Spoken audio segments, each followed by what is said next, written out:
भाई आए दिन बिजली के नित नए झटके पाकिस्तानी अवाम का मुकद्दर बन गए हैं। कराची वाले कमर कस लें नापरा आज फिर के इलेक्ट्रिक के 2 माह की फ्यूल एडजस्टमेंट के तहत बिजली महंगी करने की डिमांड सुनने जा रहा है कि इलेक्ट्रिक ने मई की माहाना फ्यूल एडजस्टमेंट की मद में ₹2.53 फ़ी यूनिट और जून की माहाना फ्यूल एडजस्टमेंट की मद में ₹2.92 फ़ी यूनिट मांगा है इजाफा। और लगता यही है कि पावर जनरेशन कंपनियों को नापरा के दर से पहले मायूसी हुई है, ना इस बार होगी।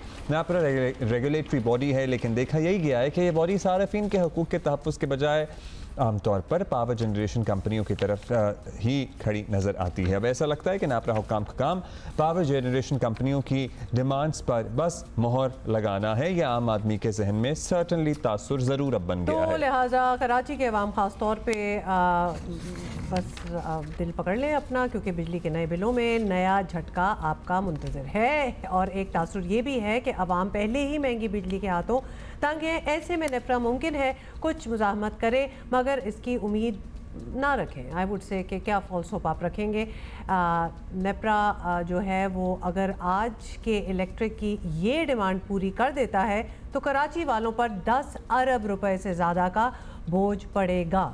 हमने आपके लिए कैलकुलेशन कर ली है।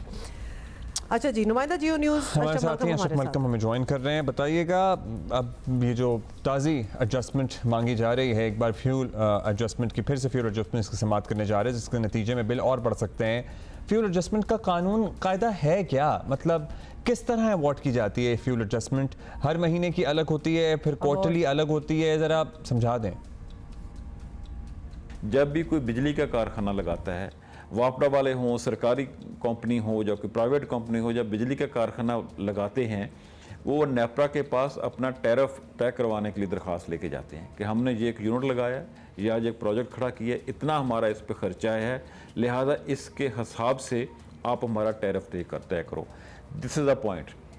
उस वक्त असूलन तो ये होना चाहिए कि वहाँ नेपरा के मेंबरान 4 होते हैं, चारों बैठने चाहिए, यकीनन एक रेगुलेटरी अथॉरिटी वो बैठें जो कंपनी अपना टैरिफ लेके आती है, जिसको कमर्शियल डिसीजन मेकिंग कहते हैं। उस हियरिंग में कंपनी अपना टैरिफ लेके आती है, वहाँ इंडस्ट्री के नुमाइंदे नहीं होते, वहाँ पब्लिक की हियरिंग पब्लिक की तरफ से कोई नुमाइंदा नहीं होता, वहाँ इंडिपेंडेंट ऑब्जर्वर कोई नहीं होता, वहाँ कोई NGO नहीं होती, वहाँ हर सेक्टर में कुछ वॉलंटियर्स काम कर रहे होते हैं, पाकिस्तान में भी काम कर रहे हैं, तो उनको नहीं बुलाया जाता।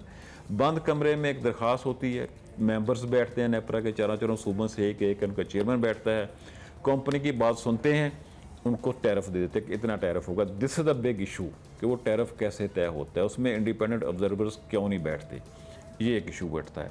दूसरा इशू अगर इन्होंने तय कर भी दिया, जो कि कभी मेरिट पे नहीं होता, उसमें बहुत लंबे चौड़े किकबैक्स होते हैं, उसमें बेशुमार कहानियाँ होती हैं, हर दौर में रही हैं, उसका इंडिपेंडेंट ऑडिट होना चाहिए। हर मुल्क में होता है। मैं आपको हिस्ट्री देता हूँ, दुनिया का कोई ऐसा मुल्क नहीं है जहाँ रेगुलेटर के कमर्शियल डिसीजंस का ऑडिट नहीं होता।